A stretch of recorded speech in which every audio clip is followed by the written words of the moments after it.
जैसे कि आपको पता है कि कल हमने जो मुलाकात की थी और क्लास को डिस्कस किया था, तो उसके अंदर हमने आपको कंपाउंड माइक्रोस्कोप का टॉपिक अल्लाह का शुक्र है कंप्लीट करा दिया था। और उस टॉपिक के कराने का हमें ये फ़ायदा हो गया कि हम उसके न्यूमेरिकल्स इंशाल्लाह आज की क्लास में डिस्कस करते हुए नजर आएंगे। किताब में उसके टोटल 3 न्यूमेरिकल्स हमारे पास मौजूद हैं।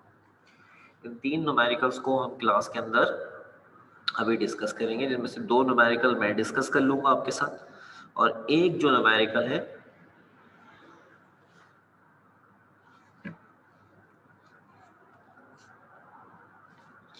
वो आपने डिस्कस करना है। इस तरह 3 में से 2 न्यूमेरिकल्स हो गए हैं मेरी तरफ और एक आपकी तरफ। एक न्यूमेरिकल जो आपको मिलेगा वो आपने ट्राई करा और उससे आपके मामला बेहतर होते हुए नज़र आ गए, आपको सही समझ में आ रहा होगा, तो आप आराम से उसको डिस्कस कर लेंगे।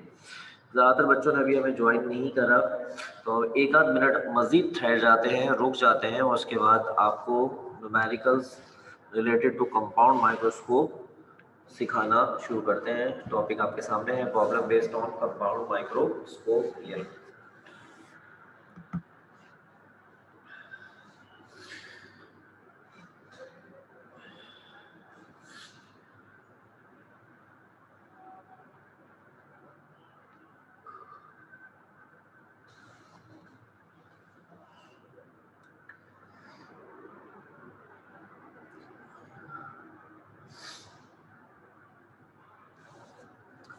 तो बच्चों कंटिन्यू करते हैं अपना लेक्चर। कंपाउंड माइक्रोस्कोप की जो न्यूमेरिकल्स हैं उसमें ज़्यादातर मैग्नीफिकेशन मांगी जाती है, ठीक है। तो मैग्नीफिकेशन के लिए जो फॉर्मूला होता है वो कल आपको सिखाया था क्लास में, एमओ मल्टीप्लाई एम। ये जो एमओ होता है it is the magnification of objective lens और एम ई जो होता है it is the magnification of eyepiece lens. So objective और आईपीस लेंस की मैग्नीफिकेशन को अगर हम मल्टीप्लाई कर देते हैं तो हमें कंपाउंड माइक्रोस्कोप की मैग्नीफिकेशन मिल जाती है। कल हमने आपको M O Q O upon P O में खोल के दिखाया था और एम ई की वैल्यू कुछ और बताई थी और एम ई बताया था आपको 1 प्लस डी अपॉन एफ ई। कल का लेक्चर याद होगा आपको, जो बच्चे कल मौजूद थे, 1 प्लस डी अपॉन एफ ई। लेकिन आप यहाँ पे कुछ और देख रहे हैं कि एम ई जो है वो भी एम ओ के स्टाइल के हिसाब से ही खुला हुआ है और M O Q upon P O में खुला है, तो एम ई भी Q E upon P E में खुला है। तो बच्चों 1 plus D upon F E इसके बराबर लिया जाता है और सॉल्व करने के लिए हम 1 plus D upon F E की जगह पे क्यू ई अपॉन पी ई को इस्तेमाल करते हैं। आंसर में किसी तरह का कोई फर्क नहीं आएगा। सो अगर आप कंपाउंड माइक्रोस्कोप की मैग्नीफिकेशन निकालना चाहते हैं, the main formula is this, Q upon P O multiply by Q E upon P. इसके अलावा दोनों लेंसेज के दरमियान जो फासला होता है, दोनों लेंसेज के दरमियान जो डिस्टेंस होता है, लेंथ ऑफ माइक्रोस्कोप कहलाता है वो, उसको हम रिप्रेजेंट करते हैं Q O plus P E. वालेकुम अस्सलाम। Q O plus P E, वालेकुम अस्सलाम, क्यू ओ प्लस ई, ठीक है। इसके अलावा इन तमाम फार्मूलों के साथ, यानी इन 2 फार्मूलों के साथ साथ ये जो तीसरा जो फार्मूला आपको नजर आ रहा है, थिननेस फार्मूला जिसे कहते हैं, ये भी आपकी मदद करता हुआ नजर आएगा, बल्कि कुछ ज़्यादा ही मदद करता हुआ नजर आएगा। 1 upon F is equal to 1 upon P plus 1 upon Q.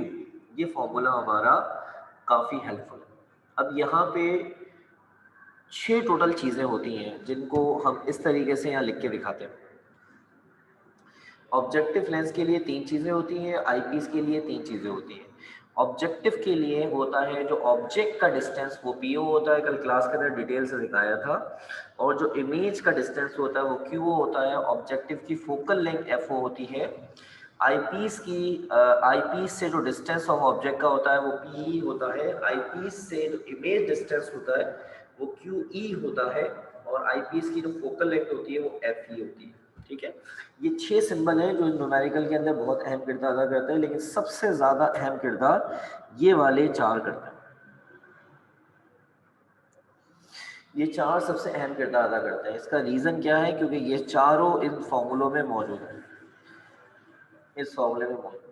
तो अगर ये चारों इस फॉर्मूले में मौजूद हैं तो सबसे ज़्यादा आपको सवाल के अंदर इनकी तलाश में निकलना पड़ेगा। अगर ये मिसिंग होंगे तो आपको इनकी वैल्यूज़ ढूंढनी पड़ेंगी और उसके लिए आपके लिए फॉर्मूला नंबर 2 और फॉर्मूला नंबर 3 मदद करेगा। इसके अलावा कोई फॉर्मूला मदद नहीं करेगा, 2 और 3।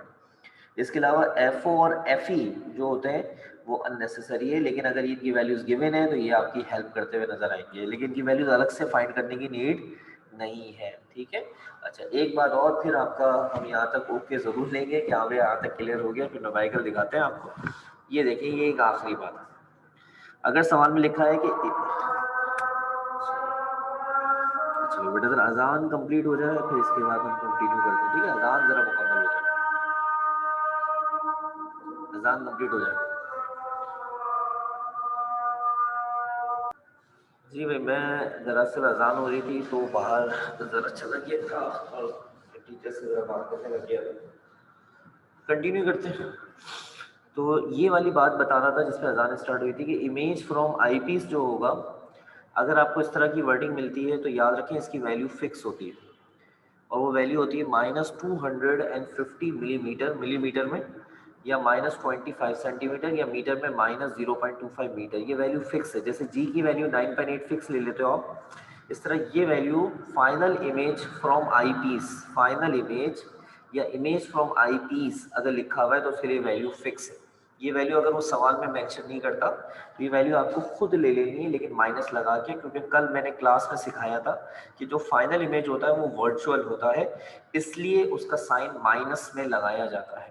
ठीक है, मिलीमीटर में अगर सवाल चल रहा है तो आप मिलीमीटर में ये वैल्यू लोगे, अगर सेंटीमीटर में चल रहा है तो ये लोगे, मीटर में चल रहा है तो ये, मीटर में तो बहुत ही कम है, मुश्किल है चांसेस, लेकिन फिर भी हो सकता है, हो शायद मिल जाए।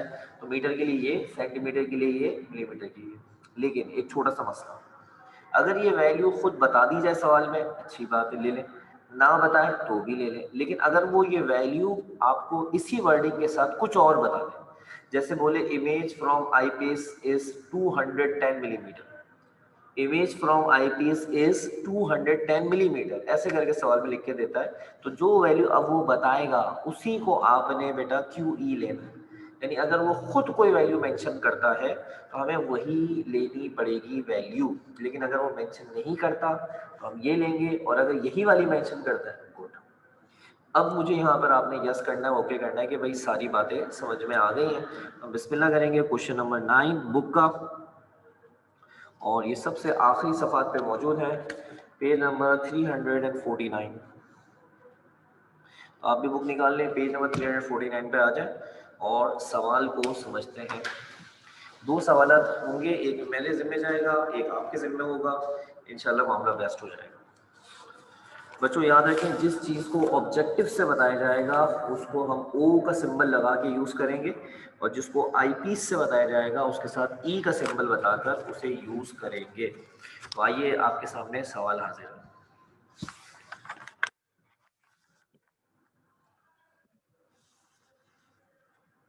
ये देखिए, this is the question, question number 9। ये सवाल बहुत अच्छा लिखा हुआ है, क्योंकि सवाल के अंदर तकरीबन सभी कुछ डिस्कस हुआ, और इस सवाल में हमें बहुत ज़्यादा चीज़ें मिलती हैं। A compound microscope has a 12 millimetre focal length. एक कंपाउंड माइक्रोस्कोप है, तवज्जो से, जिसका 12 मिलीमीटर फोकल लेंथ है, यानी ये किसकी वैल्यू हो गई, एफओ। कंपाउंड माइक्रोस्कोप का क्या है, ये 12 मिलीमीटर का फोकल लेंथ है, ये हो गया एफओ। ऑब्जेक्टिव, सॉरी मैंने पूरी बात नहीं पढ़ी थी, sorry sorry. A compound microscope has a 12 millimetre focal length objective. एक कंपाउंड माइक्रोस्कोप है जिसका 12 मिलीमीटर फोकल लेंथ है ऑब्जेक्टिव। ऑब्जेक्टिव लेंस जो है उसकी फोकल लेंथ कितनी है बेटा, FO. And a 75 millimetre focal length eyepiece. आप भी चैट में रिप्लाई कर सकते हैं, बच्चे चैट में रिप्लाई कर रहे हैं, आप भी रिप्लाई कर सकते हैं, ये वैल्यू फन है। 75 मिलीमीटर फोकल लेंथ आईपीस, इसे क्या बोलेंगे, शाबाश। 75 मिलीमीटर फोकल लेंथ आईपीस, इसको क्या बोलेंगे, जल्दी से। एक ही बच्चा रिप्लाई किया जा रहा है, बाकी बच्चे रिप्लाई करें। 75 मिलीमीटर फोकल लेंथ आईपीस को हम क्या बोलेंगे, F E. And the two lenses are mounted 200 millimetre apart. अगर किसी वैल्यू में ना ऑब्जेक्टिव लिखा हो ना आई पीस लिखा हो, ये पहचान होती है एल की वैल्यू की, यानी लेंथ ऑफ माइक्रोस्कोप। आप देखें क्या लिखा हुआ है, दोनों लेंसेज को रखा गया है 200 मिलीमीटर अपार्ट, 200 मिलीमीटर अपार्ट। इसमें ऑब्जेक्टिव और आई पीस का नाम नहीं। तो अगर ऑब्जेक्ट और आई पीस का नाम ना हो और कोई वैल्यू मेंशन हो तो समझ जाए वो वैल्यू कैपिटल एल की है, length of microscope. If the final image, आ गया वर्डिंग, देखें यही है वर्डिंग जिसके अंदर सवाल के अंदर टर्न ट्विस्ट होता है। If the final image is 225 millimetre from the eyepiece, कह रहा है फाइनल इमेज आई पीस से 225। अब ये वो वैल्यू नहीं है जो मैंने आपको बताई है, मैंने बताया था 250 मिलीमीटर। अब ये वो वैल्यू नहीं है, लेकिन अब जो वैल्यू ये बता रहा है आपको वही वैल्यू लेनी है। तो आप इस वैल्यू को क्या लेंगे, शाबाश, क्यू ई। इस वैल्यू को आप लेंगे क्यू ई, और ये माइनस में, सवाल में प्लस में लिखी होती है लेकिन डेटा में माइनस में जाती है। ठीक है, ये वैल्यू क्यू ई है। What is the magnification produce, आपने कंपाउंड माइक्रोस्कोप की मैग्निफिकेशन निकाली। तो सवाल को एक बार दोबारा दोहरा लेते हैं।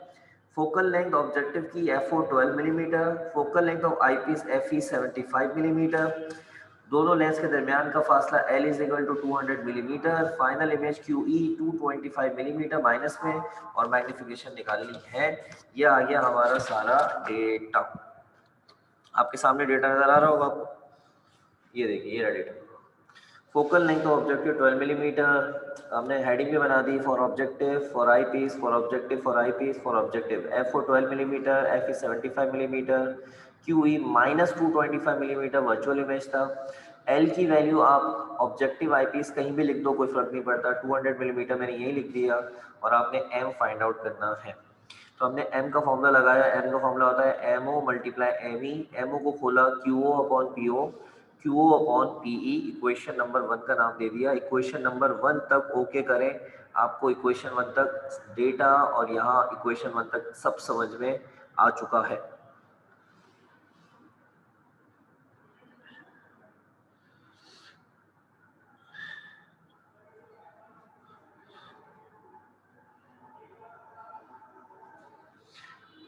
अवश्य। अब बच्चों यहाँ पर आपको एक टेक्निक सिखाई जा रही है, ये टेक्निक बहुत ज़्यादा आसान है, आप फ़ौरन सीख लेंगे। जब भी कंपाउंड माइक्रोस्कोप का न्यूमेरिकल हुआ करे तो आप ऐसे करके एक रफ टाइप का बना लिया करें जिसमें ये सारे सिंबल लिखे, P O, Q O, F O, P, Q E, F E. फिर डेटा से मैच करके टिक कर लें कि क्या क्या पता है और किन किन पे क्वेश्चन मार्क आ रहा है, यानी क्या क्या नहीं पता। तो डेटा में एफ ओ पता था, एफ ई पता था, और हमें क्या पता था इसके अलावा, क्यू ई पता था। ये असल में मैंने किसी जगह पे सवाल सॉल्व करवाया था तो इसलिए मैंने ज़्यादा टिक लगा दिए। ये नहीं पता, ये भी नहीं पता। तो तीन चीज़ें पता है, एक पता है एफ ओ, एक पता है एफ ई, एक क्या पता है क्यू ई। तीन चीज़ों पे क्वेश्चन मार्क आ रहा है, ये डेटा में गिवन नहीं है। अब देखिए नीचे एक वर्डिंग लिखी है, आपने क्या करना है, इन मिसिंग फैक्टर्स को पहले क्वेश्चन 1 से मैच करना है कि क्या ये क्वेश्चन 1 में मौजूद है। तो जी हाँ, पी भी मौजूद है, पी ओ भी मौजूद है, क्यू ओ, तीन चीज़ें मौजूद हैं ये करके, ये वाली वैल्यू गिवन। तो इन सबको निकालना पड़ेगा, सॉल्व करना पड़ेगा, वरना मैग्निफिकेशन नहीं निकलेगी। तो आपने किसी एक लेंस पे पहले काम शुरू करना है, या तो ऑब्जेक्टिव पे काम शुरू करें या आई पीस पर, लेकिन किस लेंस पे काम करना बेहतर रहेगा उसके लिए वर्डिंग लिखिए। काम उस लेंस पर पहले करें, या उस लेंस पर पहले कैलकुलेशन करनी है जिसकी वैल्यू ज़्यादा बताई गई है। तो आप देखें यहाँ ओ की सिर्फ एक वैल्यू गिवन है, और ई की यानी आई पीस की दो वैल्यू गिवन है। तो हमें किस लेंस पे काम करना चाहिए, आई पीस लेंस पे काम करना चाहिए। ओके, यहाँ तक समझ में आ रहा है जुमला। ओ यानी ऑब्जेक्टिव की एक वैल्यू है, आई पीस की दो वैल्यू है, तो आपने उस लेंस पे काम करना है जिसकी ज्यादा वैल्यूज पता है। तो आपने आई पीस पे काम करना है जो उसकी वैल्यूज ज्यादा है। तो ओके करें, यस करें, यहाँ तक क्लियर है। ये सवाल सबसे अच्छा है, ये आपको सबसे अच्छा समझ में आना चाहिए, क्योंकि अगर ये सवाल अच्छा समझ में आएगा तो ही बात आगे बनेगी और एग्जाम्पल 10.6 आपसे ट्राई हो पाए। तो बच्चों हमने यहाँ पर लगा दिया फॉर आई पीस लेंस और लगा दिया thinness formula. 1 upon F E is equal to 1 upon P E plus 1 upon Q E. F E की वैल्यू 75 है, P E as it is है, क्यू ई की value minus 225। Minus plus minus हो जाएगा आपके सामने, ये माइनस का 1 अपॉन 225 दूसरी तरफ जाके क्या हो जाएगा, प्लस हो जाएगा। 225 को आप एलसीएम में ले लें, मैथमेटिक्स के हिसाब से एलसीएम में ले लें। 225 जो है वो 75 का अगर आप टेबल पढ़ते हैं तो उसमें किस नंबर से आता है, 3 से। 3 वन 3, सिंपल एलसीएम है, आप खुद भी कर सकते हैं। 225 के टेबल में किससे आता है, 1 से। 1 इंटू 1 1 आ जाएगा। 3 में 1 प्लस करेंगे यहाँ पे, शाबाश, क्या हो जाएगा, 4 डिवाइडेड बाई 225। बच्चों याद रखिए कैलकुलेटर के अंदर हमारे पास एलसीएम लेने की की होती है, जिसके जरिए हम एलसीएम ले सकते हैं। आप सबसे पहले अपने कैलकुलेटर को अपग्रेड कर लें, और आपका कैलकुलेटर एडवांस फीचर्स के साथ होना चाहिए जिसका फ़ायदा आपको अल्टीमेटली मिलेगा। हमने यहाँ पर क्या करना है, हमने फ्रैक्शन वाला बटन दबाना है और इस पर वैल्यू फिट करनी है। ऊपर लिखा 1 और नीचे लिखा हमने 75। इसके बाद हमने डाला प्लस, फिर दोबारा फ्रैक्शन, फिर हमने लिखा 1 और नीचे लिखा हमने 225। ये देख लीजिए और से अच्छी तरीके से 1/75 प्लस 1/225, यही वाला स्टेप यहाँ पे था। तो जवाब जो है वो ये वाला स्टेप कैलकुलेटर नहीं शो करेगा, कैलकुलेटर डायरेक्ट यहाँ से यहाँ पे पहुंचेगा। तो एग्जाम में ये स्टेप शो करने ना करने पर नंबर कटेंगे। जी नहीं भाई, आप फर्स्ट ईयर की क्लास के स्टूडेंट है। और मैंने कर दिया इज इक्वल टू, और देखें जवाब आपके सामने आ गया 4/225। ये एलसीएम निकाल के सॉल्व कर दिया इसने, 4/225। यहाँ तक बात समझ में आ रही है? अच्छा भाई, इसके बाद आपने इसका रेसिप्रोकल ले लेना है, पलट लेना है, क्योंकि 1/p चल रहा था। 1/p को जब आप पलटेंगे तो नतीजे के अंदर क्या हो जाएगा, ये पलटा जाएगा। रेसिप्रोकल लिया आपने, डबल एरो का मतलब है न्यूमरेटर डिनोमिनेटर बन गया, डिनोमिनेटर न्यूमरेटर बन गया। तो PE बराबर 225/4 हो जाएगा। डिवाइड करेंगे 56.25 मिलीमीटर। ये हमारा पहला टास्क अचीव हो गया। नाउ वी फाइनली फाइंड, हमने PE फाइंड आउट कर लिया है। अभी मजीद चीज़ें बाकी हैं। हमने यहाँ से PE को निकाल लिया है, PE की वैल्यू हमें मिल चुकी है। अब हम मज़ीद सवाल को आगे बढ़ाते हैं और जो मिसिंग वेरिएबल्स हैं उनको सॉल्व करते हैं और देखते हैं मिसिंग वेरिएबल्स में से अब और क्या निकलेगा। ठीक है, अभी ऑब्जेक्टिव पे काम नहीं करेंगे, अभी हम मज़ीद और चीज़ें देखेंगे, क्योंकि ऑब्जेक्टिव पे काम करने के लिए दो चीज़ों का पता होना ज़रूरी है। और ऑब्जेक्टिव पर अभी आपको सिर्फ एक ही वैल्यू पता है। ऑब्जेक्टिव पे सिर्फ FO पता है, बाकी थोड़ी पता है यहाँ। एफ ई कम्प्लीट, ये ई वाला कंप्लीट हो गया। एफ ई भी पता है, क्यू ई भी पता था, PE चाहिए था, PE आपने 56.25 निकाल लिया। ई कंप्लीट हो चुका है।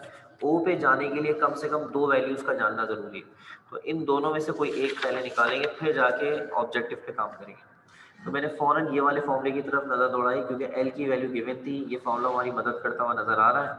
QO प्लस PE, एल की वैल्यू 200, QO पता नहीं है, PE की वैल्यू 56.25, प्लस का वहाँ जाके क्या हो जाएगा माइनस, माइनस किया 143.75 मिलीमीटर। लीजिए एक मसला और हल हो गया, QO भी पता चल गया। अब हमारे पास बेटा O वाले हिस्से के अंदर दो चीज़ें पता चल चुकी हैं। अब हम यहाँ QO के ऊपर भी क्वेश्चन मार्क की जगह पे टिक कर सकते हैं जब हमें ये दो चीज़ें मिल चुकी हैं। तो अब दो टिक लग चुके हैं ऊपर, तो तीसरा क्या रह गया, खाली मिसिंग PO। तो उसके लिए हमें थिननेस फॉर्मूला लगाना है फॉर ऑब्जेक्टिव लेंस। अब कैलकुलेशन को मजीद आगे बढ़ता हुआ देखो मेरे बच्चों, फॉर ऑब्जेक्टिव लेंस आपने फॉर्मूला लगाया 1/FO is equal to 1/PO plus 1/QO, और FO की जगह पे 12 रखा, PO आपको पता नहीं था, QO की जगह 143.75। ये प्लस का दूसरी तरफ जाके क्या हो जाएगा, माइनस का हो जाएगा। अब इन दो नंबर्स का एलसीएम बनाना बहुत मुश्किल हो रहा है, क्योंकि ये डेसिमल में लिखा हुआ है और ये सादा नंबर है। तो हम अपने उसी फ्रैक्शन वाले कैलकुलेटर को यूज़ करते हैं और देखते हैं वो हमें इसका एलसीएम क्या बना के देता है। सबसे पहले हमारे पास आ रहा है 1/12, और माइनस की साइन आ गया हमारे पास, फिर फ्रैक्शन का बटन आ गया 1/100, 143.75। इसको इक्वल टू कर देते हैं और देखिए नंबर क्या लिखा हुआ आ रहा है, 527/6900। तो जो आपका ये कैलकुलेटर आपको जवाब दे रहा है वो आप यहाँ कॉपी कर लो, 5027/6900। इसके लिए फ्रैक्शन वाला बटन होना चाहिए, नहीं तो फिर आपको इसे डिवाइड करके सॉल्व करना पड़ेगा। इसको इससे डिवाइड करना पड़ेगा, इसको इससे डिवाइड और फिर माइनस करके सॉल्व करना पड़ेगा। हमने यहाँ पे रेसिप्रोकल ले लिया। रेसिप्रोकल का मतलब तो आप जानते ही हैं बेटा, न्यूमरेटर बन जाएगा डिनोमिनेटर और डिनोमिनेटर बन जाएगा न्यूमरेटर, साथ में ये दोनों भी पलट जाएंगे। 6900 ऊपर, 527 नीचे, डिवाइड किया 13.09 मिलीमीटर डिवाइड के बाद आ गया। यहाँ तक मुझे आपका ओके चाहिए, क्योंकि यहाँ तक हमने अब सारी वैल्यूज फाइंड आउट कर ली हैं।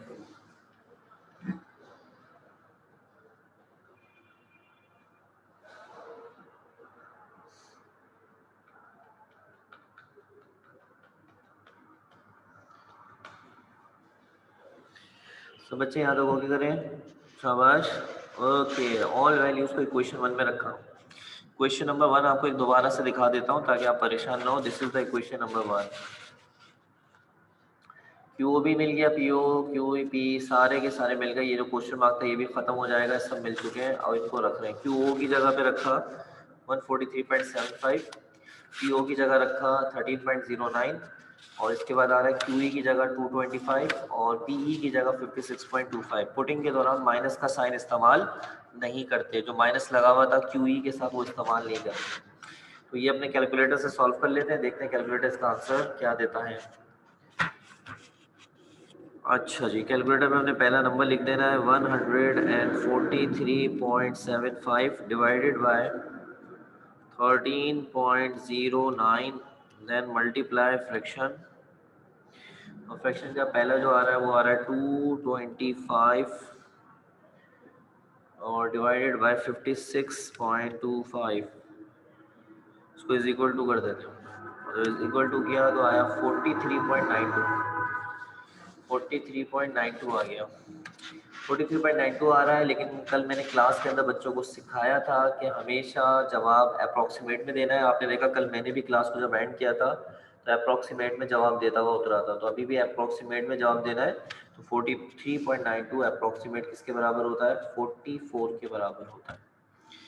तो बच्चों इसका एक सवाल हो गया, अल्लाह का शुक्र है। आपको इसका एक सवाल और ट्राई करके दिखाता हूँ, क्वेश्चन नंबर 12 के नाम से। आइए जल्दी से उसको देख लेते हैं ताकि लेक्चर हमारा टाइम के हिसाब से एंड हो जाए। क्वेश्चन नंबर 12, ये जरा आसान सवाल है, जल्दी हो जाएगा, लेकिन एक अच्छा सवाल है, पेपर में आ चुका है। A compound microscope has an objective with a focal length of 10 millimetre. एक कंपाउंड माइक्रोस्कोप है जिसका objective lens focal length 10 millimetre, यानी ये वैल्यू किसकी हो गई शाबाश? ऑब्जेक्टिव के फोकल लेंथ की है, वैल्यू किसकी हो गई शाबाश? FO। And tube 100 millimetre long, और ट्यूब की लंबाई 100 मिलीमीटर है, ये वैल्यू किसकी हो गई शाबाश? L। An image is produce 250 millimetre from the eye piece. ये देखें फाइनल इमेज नहीं लिखा उसने, लेकिन बहरहाल वर्डिंग वही बनाई है। इमेज अगर कहाँ से बनेगा? आई पीस से। बेटा जवाब से 44 आएगा, मिलीमीटर नहीं लगाएंगे, मैग्निफिकेशन की कोई यूनिट नहीं होती बेटा, मैग्निफिकेशन की कोई यूनिट नहीं होती, मिलीमीटर नहीं लगाएंगे। अच्छा यहाँ देख लें जल्दी से शाबाश, एक इमेज बना है 250 मिलीमीटर फ्रॉम आई पीस। हमेशा याद रखें जब भी इमेज आई पीस से नापा जाता है वो QE होता है, और आपके पास ने QE की वैल्यू डायरेक्ट वही दे दी है जो मैंने आपको बताई थी 250 मिलीमीटर, बस माइनस लगाना है इसमें। when the object is 12 millimetre, जबकि एक ऑब्जेक्ट क्या है? 12 मिलीमीटर फ्रॉम द ऑब्जेक्टिव। एक ऑब्जेक्ट ऑब्जेक्टिव से 12 मिलीमीटर, ऑब्जेक्ट के डिस्टेंस को हम क्या कहते हैं? P, और इस डिस्टेंस को हम लोग क्या नाम देंगे? PO, क्योंकि ये ऑब्जेक्टिव से नापा जाता है। What is the angular magnification? आपने क्या मालूम करना है? M निकालना है। एंगुलर मैग्निफिकेशन का मतलब वही है M निकालना। सवाल को एक मिनट दोबारा देख लें। एक कंपाउंड माइक्रोस्कोप है जिसका ऑब्जेक्टिव जो है उसका फोकल लेंथ 10 मिलीमीटर है, FO। ट्यूब 100 मिलीमीटर लॉन्ग है, L की वैल्यू गिवन है। Image is produce 250 millimetre from the eyepiece, minus 250 millimetre QE है क्योंकि आईपीस से नापा गया। Object is 12 millimetre from the objective, objective से ऑब्जेक्ट का फासला नापा गया है, तो ये बन जाएगा PO। आपने M निकालना, ओके कर दीजिएगा। मैं डेटा बना के दिखाता हूँ और फिर कैलकुलेशन करते हैं जल्दी से। क्वेश्चन नंबर 12 बुक का, और इसके अंदर कंपाउंड माइक्रोस्कोप के दो लेंस की वैल्यूज कुछ गिवन है, तो हम हेडिंग बनाते हैं फॉर ऑब्जेक्टिव लेंस, और इसके बाद हेडिंग बनाते हैं फॉर आईपीस लेंस। पहले ऑब्जेक्टिव लेंस का फोकल लेंथ गिवन है, उसकी वैल्यू आ रही है हमारे पास 10 मिलीमीटर, 10 मिलीमीटर, और L की वैल्यू आ रही है 100 millimetre long. Image is form from I piece, eye piece से जो इमेज नापा जाता है उसको QE लिखेंगे और इसकी वैल्यू माइनस में लेंगे 250 मिलीमीटर, और माइनस में लेने की वजह भी बयान कर दी ताकि आप परेशान ना हो। ये वर्चुअल इमेज था। Object is 12 millimetre from objective, एक ऑब्जेक्ट का फासला दिया गया है, ऑब्जेक्ट के फासले को P लिखते हैं, ऑब्जेक्टिव के लिए O लगाते हैं, और ये वैल्यू दी हुई है 12 millimetre. What is the magnification, angular magnification? आपने क्या मालूम करना है? M निकालना। यस क्लियर है यहाँ तक अच्छी तरह से? सवाल का डेटा बन चुका है। तो सिंबल टोटल हमारे पास क्या होते हैं? 6 सिंबल होते हैं, PO, QO, FO, और इसके बाद होता है PE, QE और FE। हमें टोटल 4 चीज़ों की बस ज़रूरत होती है, उसमें जो मिसिंग होगा उसे निकाल लेंगे। वो 4 चीज़ें ये होती है। तो सवाल में PO भी गिवन है, FO भी गिवन है, लेकिन QO नहीं है। सवाल के अंदर ये एफ ई है, एफ ई गिवन नहीं है। सवाल के अंदर क्यू ई गिवन नहीं है, क्यू ई गिवन है, सॉरी गिवन है, और पी ई गिवन नहीं है। अब बताइए किस लेंथ से स्टार्ट करें? आपका चैट में जवाब का मुंतजिर हूँ, शाबाश जल्दी से। किस लेंथ से स्टार्ट करें? किस पे टिक ज्यादा नजर आ रहे हैं आपको? ओ पर ज्यादा नजर आ रहे हैं, ई पे? किससे स्टार्ट करें, ऑब्जेक्टिव या आई पीस? जल्दी से चैट में बताइए। ठीक है, बाकी बच्चे भी।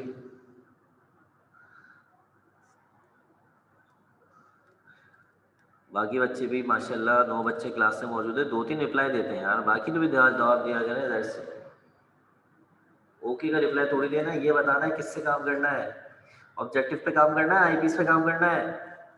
सब इतना टाइम नहीं है क्योंकि रूम का मैसेज आ गया है, क्लास खत्म कर लो, इसलिए जल्दी से हम सवाल को आगे बढ़ाते हैं। तो बच्चों आपको ऑब्जेक्टिव पे काम करना है ना? ऑब्जेक्टिव पे क्यों काम करना है? ऑब्जेक्टिव पे इसलिए काम करना है कि ऑब्जेक्टिव की वैल्यू ज्यादा गिवन है, ठीक है। आईपीएस पे क्यों भाई, क्या हो गया?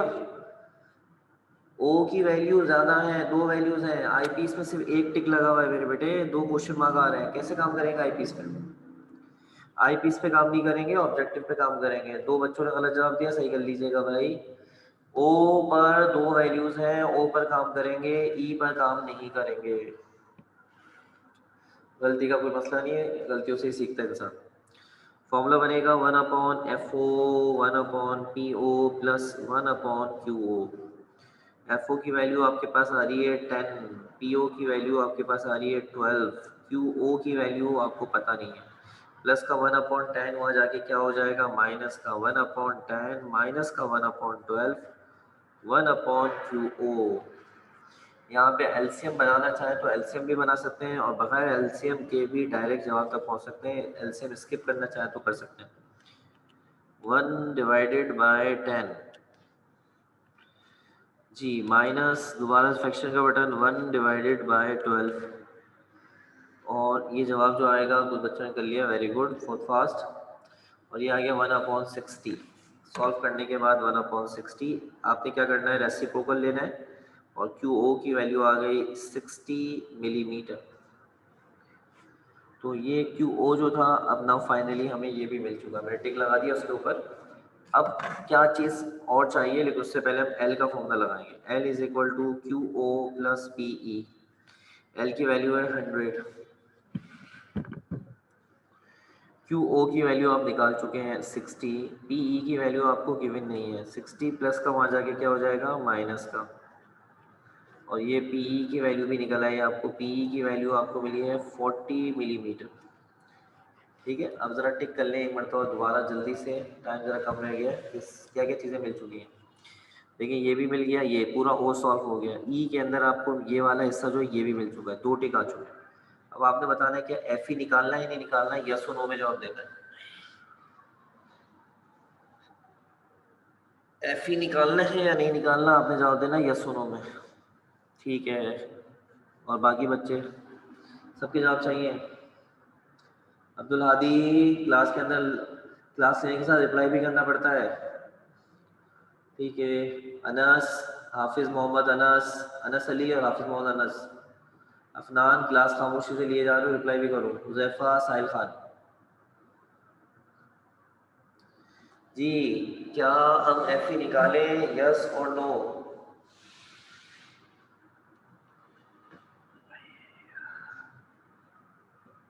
अच्छा, टाइम कम है इसलिए मुकाबला सख्त है, तो इसका जवाब क्या है बेटा? आपका जो मैग्नीफिकेशन का फॉर्मूला है, क्या उसमें एफ ई आता है? पहले आप मुझे ये बताइए, यहाँ से देखकर, यहाँ से देख के बताएं, क्या मैग्नीफिकेशन के फॉर्मूले में कहीं एफ ई आ रहा है? शाबाश, ये रहा।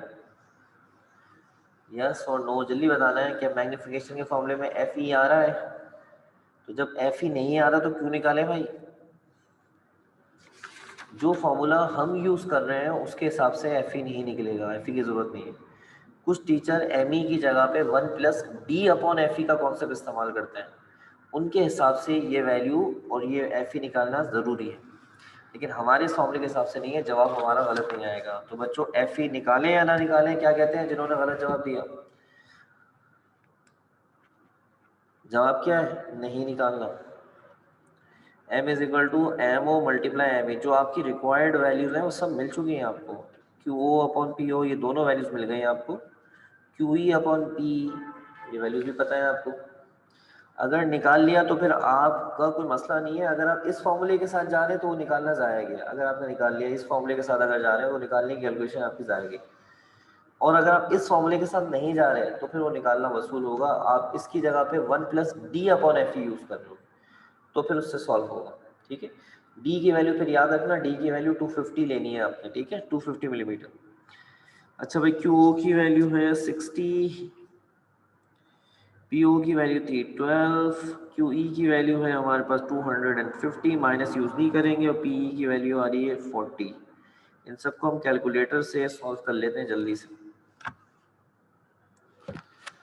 तो कैलकुलेटर के अंदर हमारे पास जो नंबर आ रहा है, एक आ रहा है ऊपर जो नंबर आ रहा है वो आ रहा है 60 डिवाइड बाय, और नीचे जो नंबर आ रहा है वो आ रहा है 12। अच्छा, दूसरी तरफ जो नंबर आ रहा है हमारे पास वो आ रहा है 250, और नीचे जो नंबर आ रहा है वो आ रहा है 40। सॉल्व कर लेते हैं, क्या आंसर आया इसका। हाँ, sorry sorry sorry sorry sorry sorry, मुझसे गलती हो गई। गलती हो जाती है इंसान से, मसला नहीं है। मैंने देखा नहीं, मल्टीप्लाई लगाना था, मल्टीप्लाई लगाना था, सॉरी सॉरी